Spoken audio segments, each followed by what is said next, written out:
Yeah, it is another episode of the Autumn Windbags. RJ Clifford, Juan Soto. Let's have some fun today. Taking a break, emergency show. I'm at a vacation in Lake Arrowhead in a cabin with the family and some friends, but I brought all my gear because Soto, I had an inkling. I had a suspicion. I was not clairvoyant, but pretty damn close that there'd be some big news this weekend, and we got it. Pete Carroll signed a 3-year deal with a 4th-year option to be the head coach of the Las Vegas Raiders, the 5th head coach since the Raiders moved to Las Vegas in 2020. Hopefully, this is a guy that sticks, Soto. We wanted Ben Johnson number 1. He was our number 2. If it weren't for me just being super, super greedy and like missing not getting BJ, I'd be like over the moon. We still are. This is a fantastic signing. It's a guy with a very, very high basement, and that's what the Raiders need. I mean, it always sucks to miss out on BJ. Mm. You know what else sucks? When you think you Yeah, have a please do for candy, the people. you think you have one candy left, but it's just the wrapper that you're too lazy to throw away.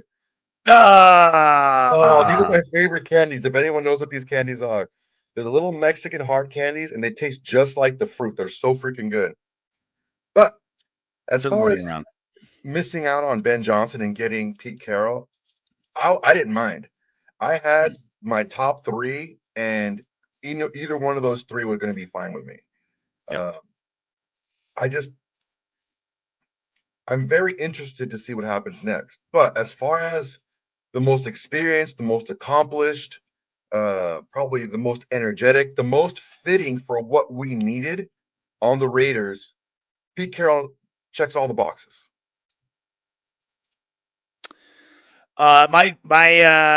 So yeah, there'll be we'll go over everything with the Pete Carroll signing. We'll definitely got to get because I think the offensive and defensive coordinators is going to be huge. Because he's not really, like with Ben Johnson, it's like, all right, we're running his offense, and so like the offense is set. With Pete Carroll, he has a defensive background, but it's always been like whoever's defensive coordinator is, it's always been that guy, right? Like it's not like Pete Carroll has like some fundamental philosophies that applies to his defense, but schematic wise, it's always whoever the DC is. So definitely we'll talk about that. He always had in Seattle decision making when it came to personnel. It doesn't seem like that's the case now. It'll be spytek's the GM. But I do like how he has an experience with that with a brand new GM. Like Pete Carroll put together some fucking rosters in Seattle. And so, and obviously USC. So, having him to lean on with spytek is a nice compliment, right? Brand new GM and then literally the oldest coach and most experienced coach in the NFL. That kind of plays off nicely. The thing I'm most happy about with Pete Carroll is the basement is so high. There won't be like, we also know what his ceiling is, but what the Raiders need the most is to be finally taken fucking seriously. Is like these like 4-win seasons, these 2-win seasons. It's like that doesn't happen under Pete Carroll. He's just like, we will like, and again, we're not shooting for mediocrity, but when there's a certain standard and you're not going to get below that threshold, you build on that. You get better off of that. When there's not these seasons where it's just like despair and just going like it feels like you're going nowhere and we're out of the playoffs by Halloween and me and Soto are at each other's throats because we're pissed off because we keep losing. It's like I'm looking forward to a lot of happy shows in the next few seasons, Soto. Yeah, I mean, Carroll coaches this last team, and the absolute basement, even with all the injuries, is twice the wins. Even with all the blunders and screw ups and all that stuff, we still had a ton of really close losses. Mm-hmm. Pete Carroll's not gonna. We're not gonna show up, and we're not gonna play a game like we did against the Panthers. Pete Carroll's Yep. teams don't do that. Okay, he's not going to be afraid to switch to Aiden O'Connell sooner. He's not going to be afraid to put Sincere McCormick in there when he sees. I mean, I don't. If I had hair, I would have ripped it out of the freaking roots when I heard AP say, "Yeah, I should have put in Aiden O'Connell sooner," or "Yeah, we saw a lot of this from Sincere McCormick all season." Well, dude, you had literally the worst quarterback room and the worst running back room in the NFL. Yeah. And you didn't put the guys in who ended up playing better after you put them in. Yeah. And that's not going to happen with Pete Carroll, because Pete Carroll is all about one thing. He's all about competition. And with that competition, it's going to bring out winning. He doesn't care who you are in the depth chart. He doesn't care where you were drafted, how much money you make. If you're playing the best, you're going to play on Sunday. So it's a big wake-up call for maybe some – I don't know who it would be, but for some players who feel like, oh, yeah, I'm the starter. I'm going to come in and I'm going to, be the guy, Jack Jones. But who knows? So we talk about like the bottom basement is super high for Pete Carroll. He's had 18 seasons as a head coach, right? The 14 with Seattle, and then 1 year with the Jets, and 3 years with the Patriots. It was like people forget, like, oh, he flamed out with the Patriots. It's like, dude, he was 10-6, 9-7, 8-8. Like, it's like never had a losing record. You know what I mean? The only losing records he's ever had in his entire career was the one season with the Jets, and it's the Jets. His first 2 seasons with Seattle, and even then in the first season, they still won the NFC West somehow, going 7-9, right? So they won the division. They won a playoff game. They beat the freaking Saints that year. That's the earthquake Marshawn Lynch run.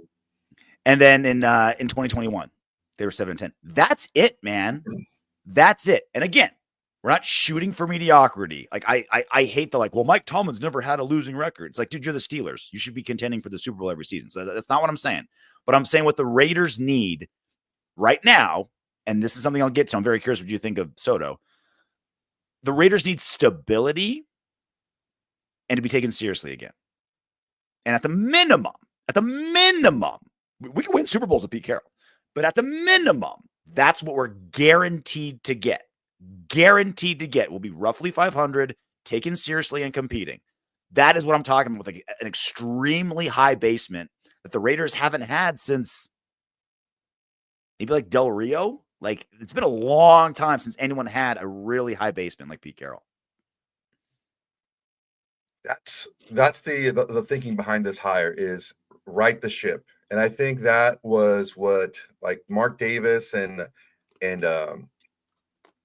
Tom Brady and them were trying to do with these hires, is right the ship. It's not the splashy, John Gruden, Josh McDaniels. Like, it's not these type of hires. AP, it's not those type of, like, they look a lot better in the news clippings than they do on the field.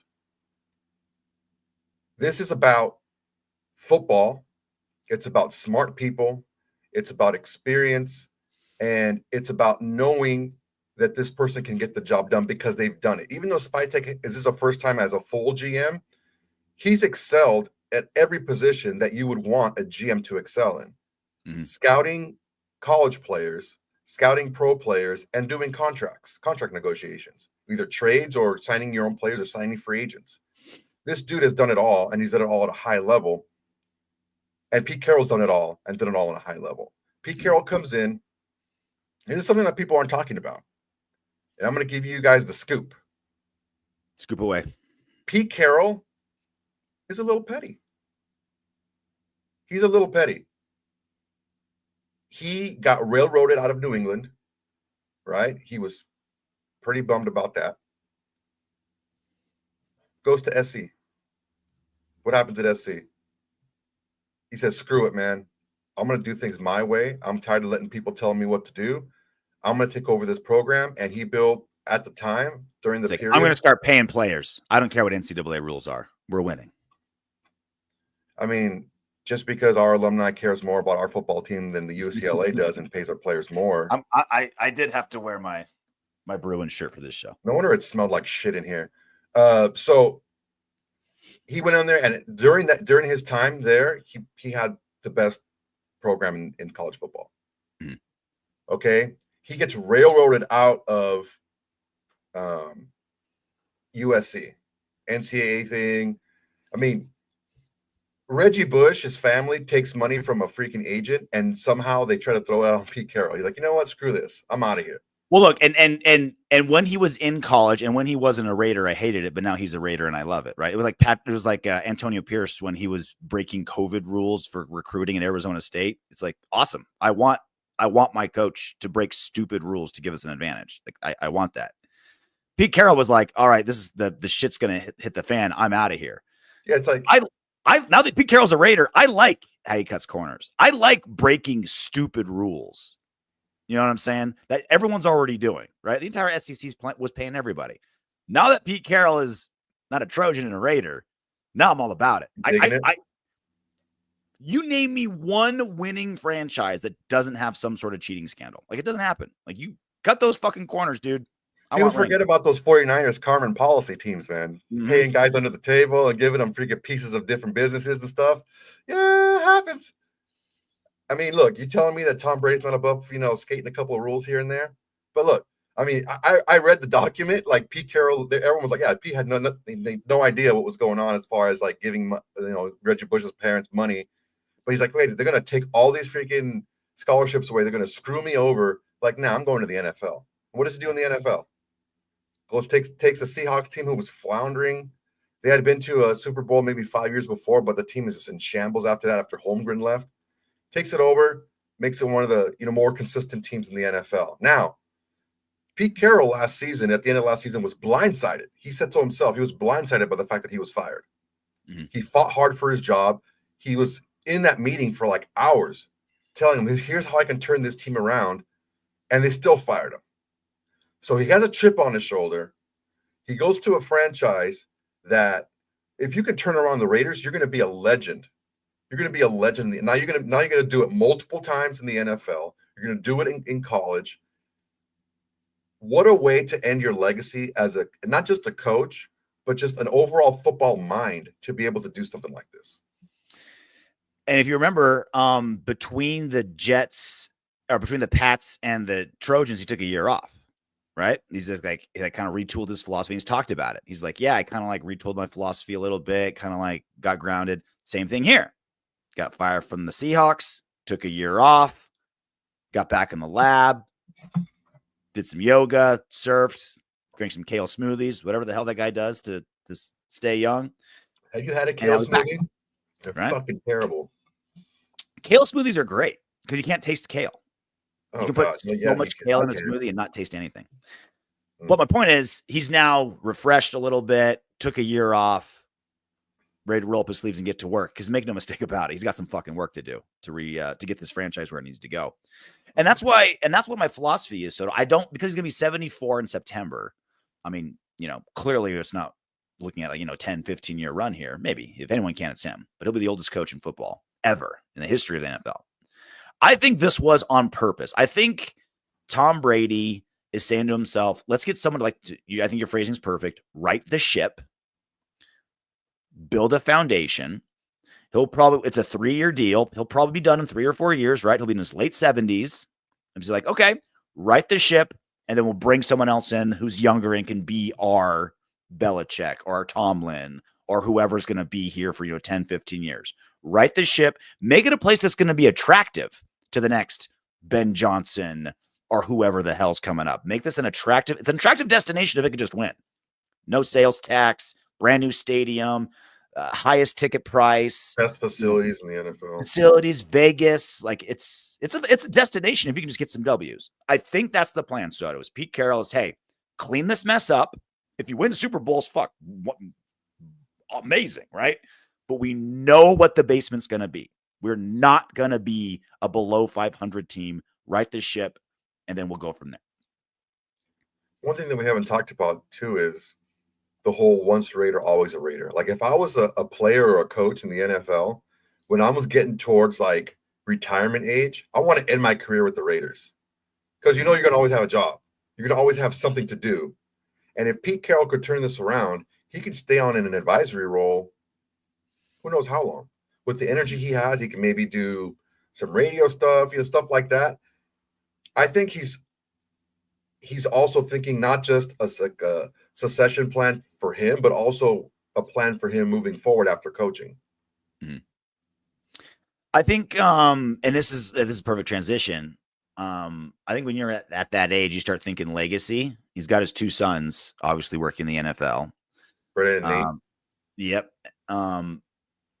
We start talking about who's going to start picking up his OC and DC. If he starts making it just purely a family affair, I'm going to be kind of nervous. Like, I'd be happy to bring him on as, quarterback coaches, advisors, because OC and DC is going to be massive, absolutely colossal, because he's not really, again, defensive background, but whoever's DC is, it's that defense. It's not like it's the Pete Carroll defense and the DC just executes. It's whatever it's going to be. So I think that's part of it too, right? Building a legacy, head coach again, bring his sons in, lower level roles until they can prove they can actually be an OC or something. But yeah, I'm with you. I think it's a legacy move for Carroll. Turn something else around. Get back in the league. Bring his family in. Bring a family affair. Kind of like what Norv Turner did with Scott, right? Like, hey, let me come in here and help you out because you know what's more.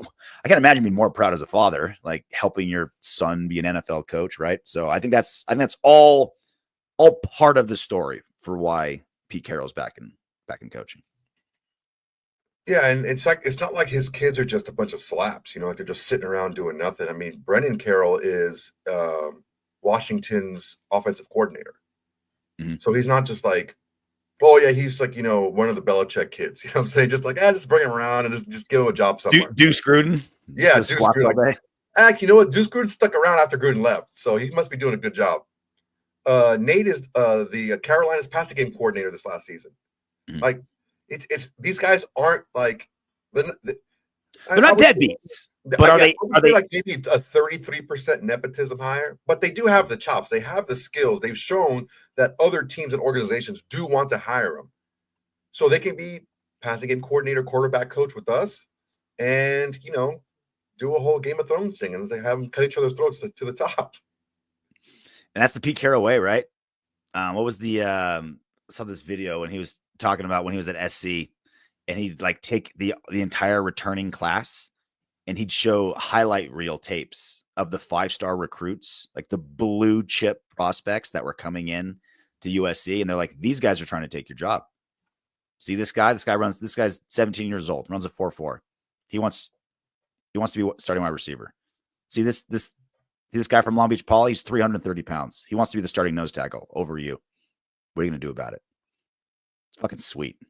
And he somehow manages to do that without it becoming like a backbiting, toxic thing. It's just a pure competition in the purest way, which I don't know how he does it, to have guys not be backstabbing each other, but still making a healthy competitive environment. I think it's because you can see the results. Like, you can see the results. He gets results for what he does, but you can't really argue with his decisions either. If a guy's playing or practicing better than you and playing better than you, you can say all you want that you're better than the guy. Okay, well then show it. And if they do, then they do get their job back. But it's all about how, like, I was talking to these guys and the other week, some guys I went to school with, and a couple of them are, administrators, teachers, athletic coordinators, stuff like that. And I tell them the same thing that, I tell them when I work with guys at the gym, even though they're younger, like, if you treat them like an adult, they'll respect you and they'll listen. If you treat them like a kid, they'll hate you and they won't listen to you. So treat them with respect, man. Pete Carroll treats them with respect. He goes in there and says, look, I'm about competition and about production. If you can do both of those things, you're going to play. And he shows it. It'd be one thing if he did that and then he started Minshew over O'Connell, that kind of falls flat. Or everyone's saying how good Sincere McCormick is in freaking practice, and they're still trotting out all these freaking has-beens and wannabes. It stinks, man. It stinks when you say one thing and do another, and it's so apparent that you're doing the other. So the other, I think the second biggest strength, other than like you have a very solid basement with Pete Carroll, I think the other thing that stands out with me is he always rostered fucking insane rosters. Like, those USC teams were some of the best ever. Whether he cheated, paid, lied, schemed to get him, I don't give a shit. If I'm an SC fan, just get him there. And the Seattle teams were unbelievable. Like, and again, by all accounts, Spytek is the GM with the final say in personnel decisions. I haven't seen anything Soto with anyone saying definitively what the case is. That's my guess, that Spytek will have final say in personnel, not Pete Carroll. But he's definitely a guy, like I mentioned before, that you can lean on if you're Pete Carroll. Those Seahawk rosters, I mean, and it was loaded with like third rounders that became Hall of Famers. So, I mean, it's a double-edged sword, right? Did Pete Carroll get lucky that a bunch of third rounders hit and that's why they were good? was Pete Carroll just that good in the draft and like saw it and the environment brought the best out of him? I don't know the answer to that question. The fact of the matter is he knows how to field a team, college, pro, doesn't matter where. You see it all the time where you get top draft picks that take dumps. We saw it way too many times with us. You see it in college. 5-star recruits flame out. The second D in draft and it's development. Draft and development. So Pete Carroll can develop players. He gets good players with good skills and good, strong traits, but he also develops them to become better football players. Mm-hmm. And you can't put a price tag on that. You can't quantify that because it's hard to say because those players aren't in any other situation at that time. All you can go by is, yes, he has taken a bunch of lower round picks and made them into very, very good players who are still making a ton of money now. He has gotten a bunch of good players and got them to play together and play for each other, even though technically they're fighting for the same jobs. So I'm still seeing a lot of negative talk. Not a lot, but there's some negative talk. I don't know that we're going to have the same issue here with the Raiders that Pete Carroll had his last few seasons with the Seahawks. Like we talked about, or no, there's some reports about how Russell Wilson and Pete Carroll have made up and this and that, blah, blah, blah. I wouldn't mind having Russell Wilson because he's already shown this last season. He's good with the run, play defense, throw the ball when you need to, offense. He's better than any quarterback we have.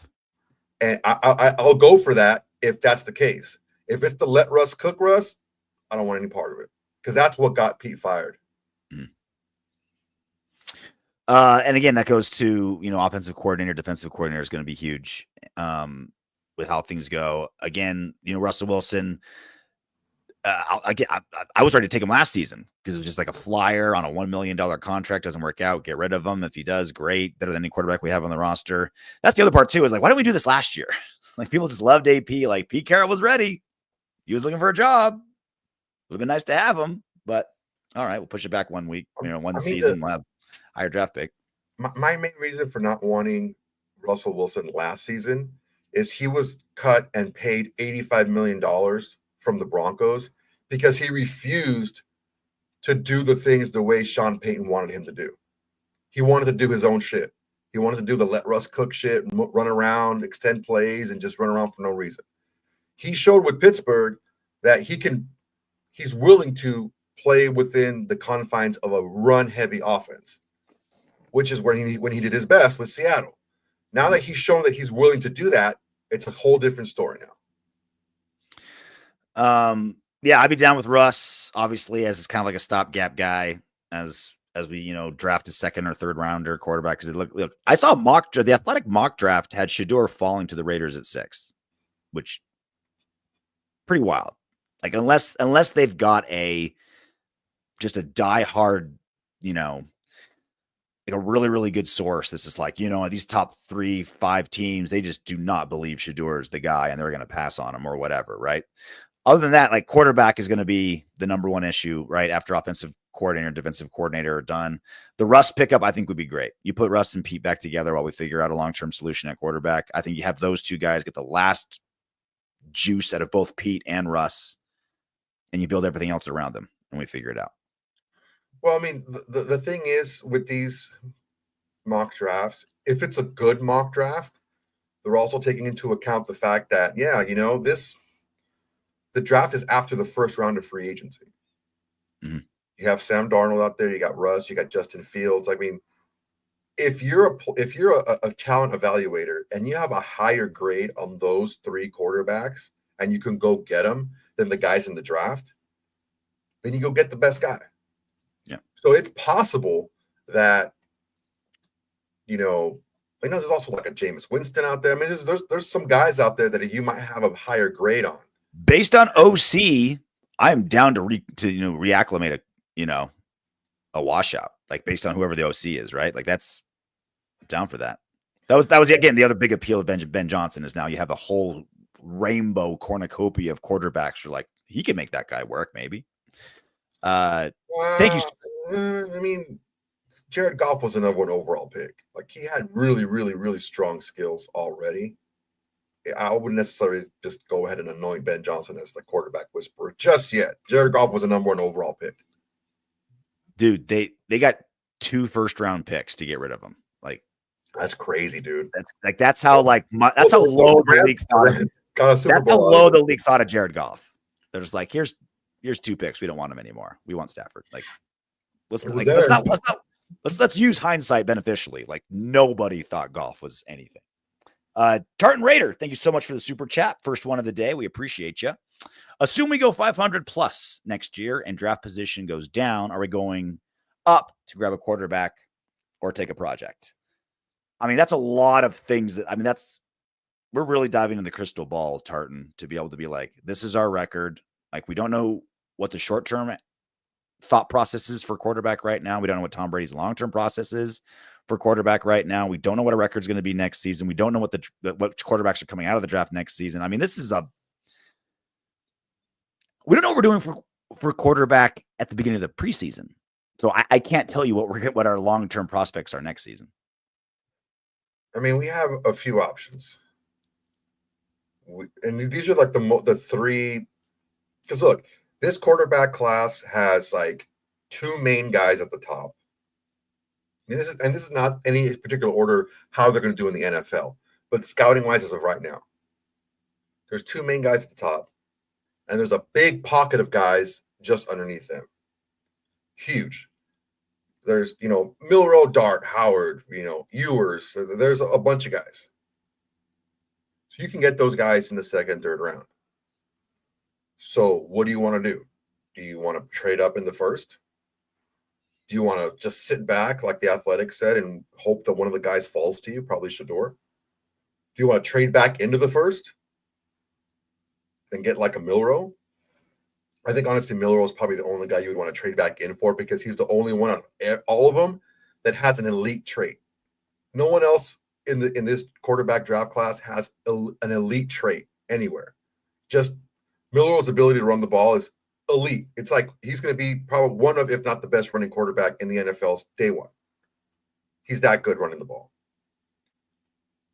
Or do you get one in the later rounds? Just wait, have this, instead of waiting in round 1, you wait in round 2 or 3 or whatever.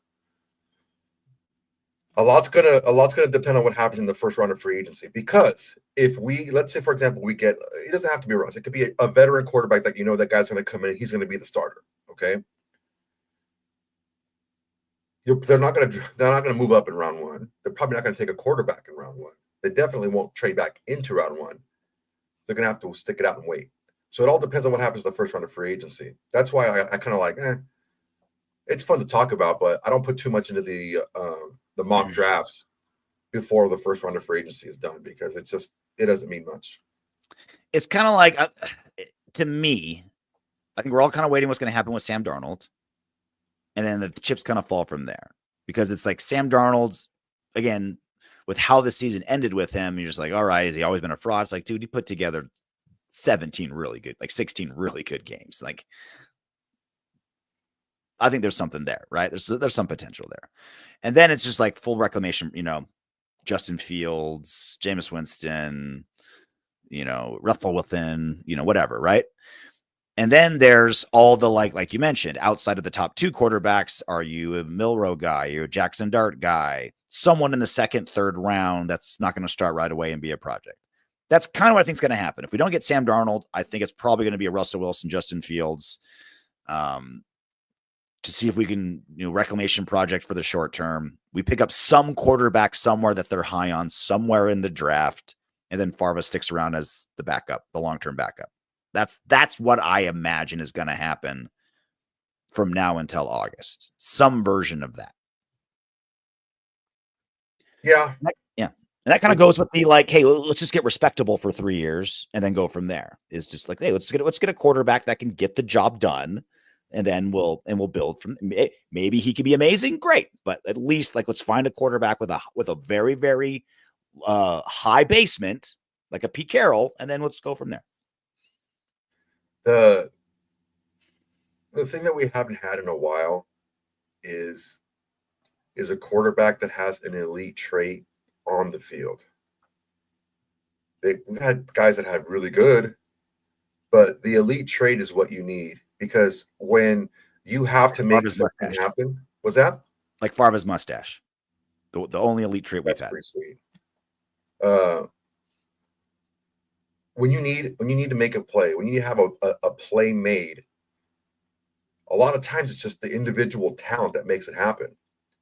And if you don't have that, and you're pulling back on something beyond the play that's being called, and the defense is right, and your first read slips and falls, and what are you going to do? How are you going to make it happen?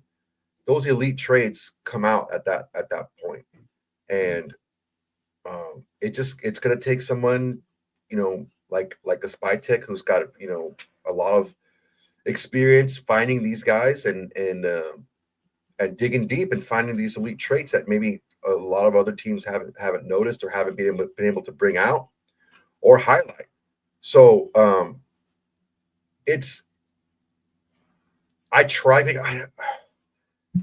I think you and I see this thing a little bit different than more casual fans, because we're freaking insane and all we do is eat, sleep, and breathe Raiders and quotes and stats and all this junk. But it really truly does make a huge difference who you're picking off of what you have and what's available. And that's why it's going to take a very level head to be able to balance all of that, because you're balancing multiple things at the same time. You're balancing your priority free agents that you want to bring back. You're balancing the second wave of free agents that you want to keep against guys that you can get from other teams. And also, the big game hunting, you want to go and get maybe one or two guys from other teams and pay them big money. And then you're balancing that with the draft. And then with the draft is, what's your draft strategy? It's a lot of stuff to balance, and it takes a cool, calm head with a lot of experience and a lot of foresight to be able to do it properly. I'll tell you who's fucking ecstatic that Pete Carroll's the head coach of the Raiders. Merrick, because he wants a good safety. Free agent, any free agent safeties. He's like, all right. Dude, we have our top three safeties are free agents. I know. Pull them out, freaking Merrick and Epps. Both of our starting linebackers are free agents. And that's it's kind of nice timing too, right? Because as Pete Carroll kind of builds his idea of a defense, we have a shit ton of free agents on defense for them to figure it out, which is never, like, you obviously want your good players locked up, but it is, again, silver lining here is now Pete Carroll can build the defense how he envisions it, right? Is it the same that we've been thinking, like load up on defensive line, just, draft Mason Graham, Christian Wilkins is healthy, make sure Maxx Crosby's happy, and then we just have so many options on the other end, right? Can Tyree Wilson get his shit together? And they have a bunch of depth that we didn't know we had come off the scrap heap if we want to sign Jason, et cetera, right? Like, just fucking make this the best defensive line in football and just kind of build from there. Curious what Pete Carroll wants to do. I think that's what he should do. He loves himself a good defensive tackle. He loves defensive lines, and that was our strategy going into this season, was to have our defensive line dominate and make things easier for everyone else, and just let their playmaking ability come out. And it didn't work out that way when Kuntz went down just in a walkthrough on the Friday before the first game. And it really does make a big difference when you don't have that. I mean, because look, Kuntz is probably one of the top 3-4 defensive ends available in this free agent market right now. And losing a guy like that, I don't care who you are, you don't have a player that can make that up. You don't have one guy that can do it. Yeah. And I mean, especially when I fucking hate it, dude. I hate it so much. I hate how damn good Jalen Carter is, dude. I hate it. I see freaking, Tyree Wilson just shoving his arms into the freaking the offensive tackle and trying to bull rush him, and I like a freaking Jalen Carter just tossing guys to the side. It just, oh god, it hurts my heart. Well, the good news is there's a fuck ton of free agent. The third most draft capital and the second most cap space, like for Pete Carroll to play with. And again, spytek and Pete Carroll, like that's Telesco's legacy, right? An amazing draft class, and then just like the most like the most fucking shit you can possibly need to build a roster. Hey, Jay guys, Castro. real quick, I'm seeing T-Mac a lot on the comments. Like we should draft T-Mac. Let me pose a scenario to you guys. Pose. What if we Pose sign away. T. Higgins in free agency? Would we still draft T-Mac or Chris Godwin, or even bring back Amari Cooper? Do we still draft T-Mac? No. So it's a little premature right now. I understand, like, we want to get this guy, that guy. Yeah, we would draft this. Yeah, I get it. But just there's a lot of things to think about. Jay Castro, thank you so much for the super chat. Soto, do Russ Wilson, Trey Lance, Darnold, Levis, Malik Willis have elite traits worth exploring or go draft? I think with any of those guys, you still go draft. Yeah, with any of these guys here, the probably the most elite trait out of all these guys would be Russell Wilson's just ability to read a defense. That's probably the best thing I can see out of all of them. He's got a good arm, but it's not an elite arm. He can't run the way he ran before. Will Levis our talent, like as far as accuracy and everything put together, Darnold and Russ are probably the best two. Running ability, I mean, it's Trey Lance is just a freaking beast, dude. Will Levis's abs. Will Levis is his ability to pick a chick. But as far as what can help us right away, because look, we talked about it already. Pete Carroll, he's not in for a long time, man. He's in for a good time. Like he doesn't have time for the slow burn. Yeah. Okay. He wants to come in and he wants to win. He wants to win now. And that's good for us because he's not the type of guy to mortgage his entire future to win games. He's the kind of guy that's going to give me the best situation you can, and I will get the best out of that situation. That's what he does. He gets the best out of what you give him. And if you give him good shit, he's going to give you even better. So out of all this guy, yeah, let's say you get Russell Wilson, okay, and you do the whole, draft the quarterback in the second round, the best guy you can get in the second round. That's probably the best ideal situation. Draft Graham with pick number 6, sign Russ. Yeah. And then who's your guy, right? Who's your second, third round guy? Milroe, Dart. I'm not married to like one guy over any of them, really. Like I've, strengths and weaknesses of all of them. Kind of what does Pete Carroll want? Who's the OC? Again, who's the OC quarterback coach? Like you guys are asking us, hey, what's our quarterback plan 2 seasons from now? It's like, we don't know who our OC is now. Like there's so much to be figured out before we start going there. But that's how things are going. I wonder what Jim Harbaugh thinks about all this. They had their Stanford USC back and forth. The AFC West, man. And that's the other part too. Probably number 3. Like we're no longer we finally have a head coach that can go head to head with these elite, like 3 Hall of Fame coaches. There's 4 Hall of Fame coaches in the AFC West. All 4 coaches are going in the Hall of Fame. Right? Like it's happening. Andy Reid, first ballot. Right? Like these are 4 Hall of Fame coaches.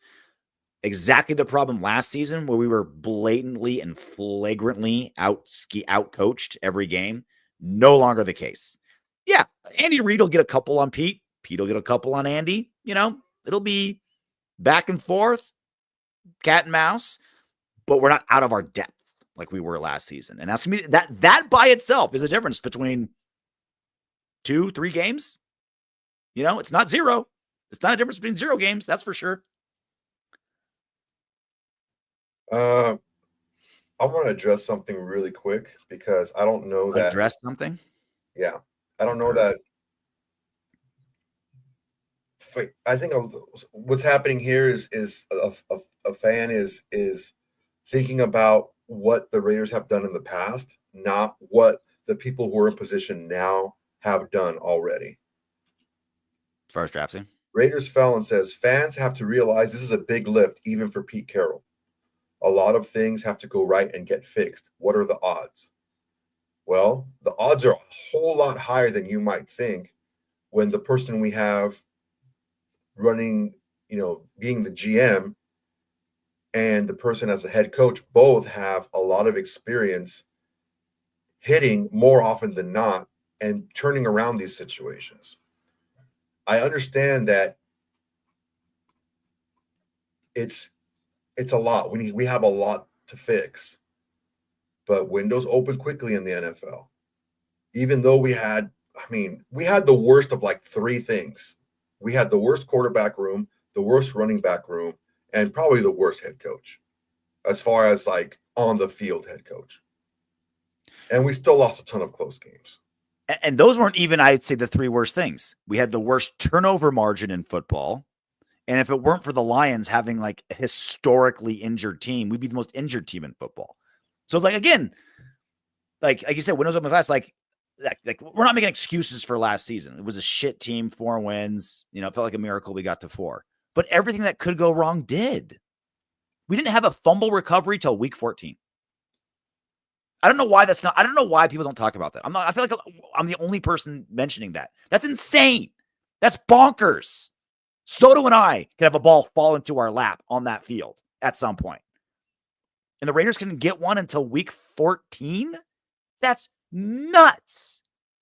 Nuts. Gardner Minshew was a turnover machine. We couldn't get turnovers. That's the number one gauge for wins and losses, turnover margin. Eventually, the Browns went insane, and they became the last in turnover margin. But we were number 2 and number 1 all season long. Then all the injuries. Like the defense that was supposed to, like Maxx Crosby, Christian Wilkins, like the 3 top guys in our D-line that were supposed to be the core of our defense played a total of like 8 games. Kuntz 0, Wilkins 4.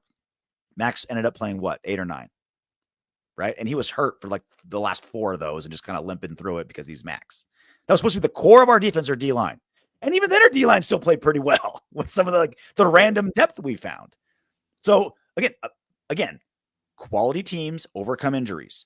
Quality teams don't get those bad turnover margins. Quality teams don't field Gardner Minshew. And we did. Raiders did that shitty. But all those things are going to be changed next season. All those things are different next season. And that was a big reason why we only won 4 games.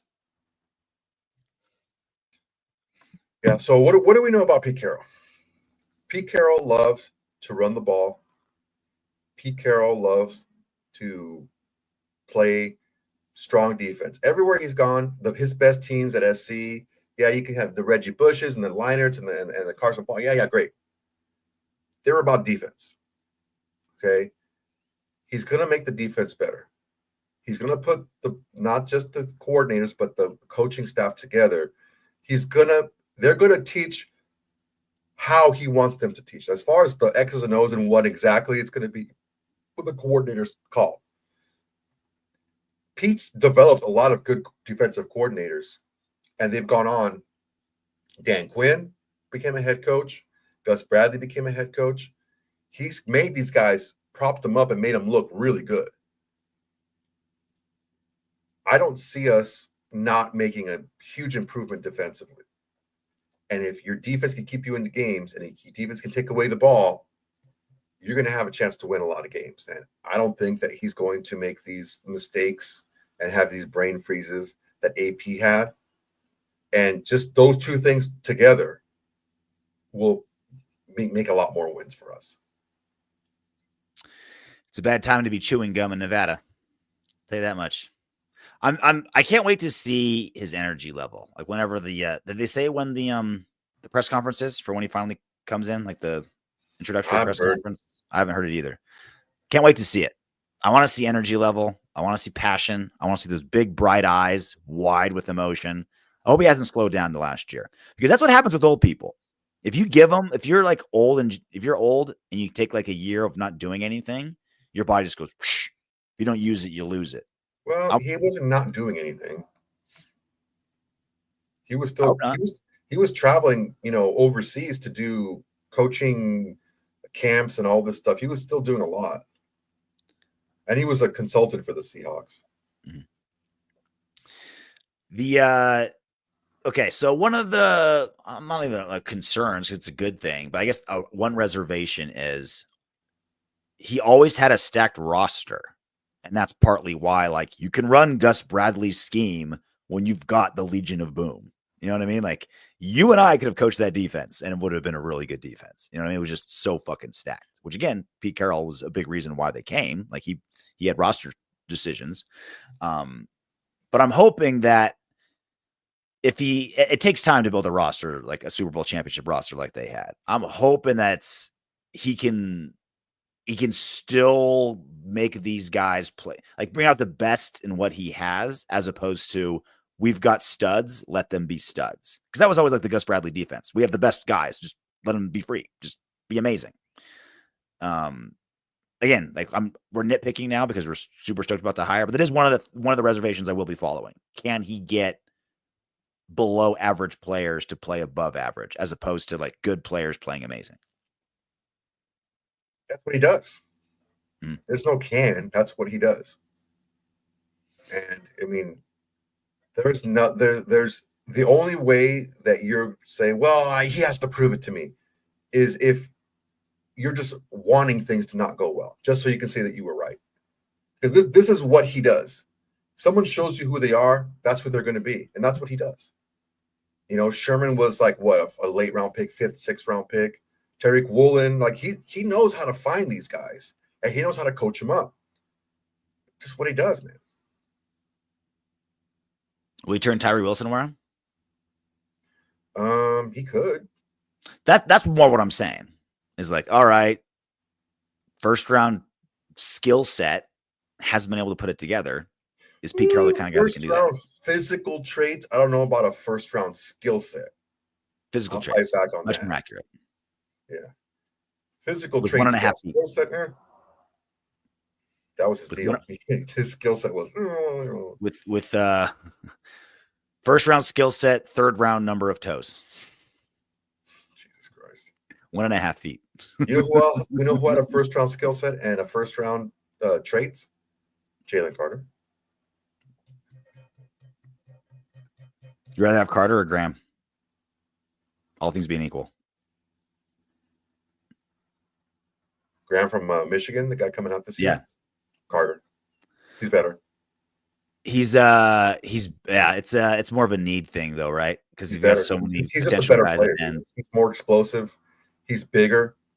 Graham's got a lot shorter arms. Jalen Carter was built to play defensive tackle, a pass rushing defensive tackle. He was meant to play the position. He's just built for it. Mm-hmm. And he's mean, and he's got a chip on his shoulder, and he doesn't care what people think about him. And he goes out there and he plays nasty. No, true Raider. No, I'm gonna squirt you with water. No on Dylan Gabriel. No, bad. No midgets. Judo Joe Black, yes, I like him very much too. I would love it if we got him. If he fell to number 6, it'd be a great pick for us. He's probably the second best player in this draft overall, but he's not better than Jalen Carter. So we hit on philosophy, history, what we're expecting, basement, OCDC, fan, quarterback. Anything we're missing? Just when the next press conference is. Yeah, find when the presser is. We'll react to that. We'll do a regular show. It'll be active on Thursday. Anything crazy happens between now and then, probably with the OC and DC hires, we'll probably go live. I head to Saudi Arabia tomorrow, so if I'm not in the air, Soto might have to do it solo Soto. But times are moving, man. This is great. It's been a great couple days, man. Got our GM that we wanted. Got a head coach that we really, really craved. The team seemed to, on paper, seem to work together perfectly. There's a vision. There's a plan now in place. The next 3 to 4 years. There's a lot of reasons to be optimistic. Ton of cap space. Ton of draft capital. It's a good time, man. When it comes to off seasons, it's a good one for the Raiders. Lord knows we've had enough bad ones. Never a good one. All right, boys. Until then, knock on wood if you're with me. Hey, you made it to the end of our video. Great job. I know you want more. Go ahead and click the next video. And if you're feeling crazy, go ahead and subscribe.